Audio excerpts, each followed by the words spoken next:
ഡൽഹിയിലെ നിശബ്ദ കൊലയാളി വായുമലിനീകരണമാണെന്ന് പഠനം. 2023 രാജ്യ തലസ്ഥാനത്ത് നടന്ന ഓരോ 7 മരണങ്ങളിൽ ഒന്ന് വിഷവായു മൂലമാണ് സംഭവിച്ചതെന്ന് institute for health metric and evaluation പുറത്തുവിട്ട ഏറ്റവും പുതിയ ഗ്ലോബൽ ബേർഡൻ ഓഫ് ഡിസീസ് ഡാറ്റയിൽ പറയുന്നു.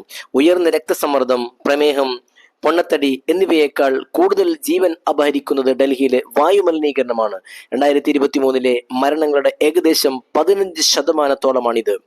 ഡൽഹിയിലെ മരണങ്ങൾക്ക് ഏറ്റവും വലിയ അപകട ഘടകമായി ആംബിയന്റ് കണിക മലിനീകരണം തുടരുന്നുവെന്നും പഠനം പറയുന്നു. ഡൽഹിയിലെ മലിനീകരണവുമായി ബന്ധപ്പെട്ട് മരണങ്ങൾ 2018 15,786 ആയിരുന്നു. 2023 17,188 ആയി ഉയർന്നത്. വായുവിന്റെ ഗുണനിലവാരം ഡൽഹി നിവാസികളുടെ ആരോഗ്യത്തെയും ദീർഘായുസ്സിനെയും എത്രത്തോളം ഗുരുതരമായി ബാധിക്കുന്നുവെന്ന് വ്യക്തമാക്കുന്നതാണ് ഈ പഠനം.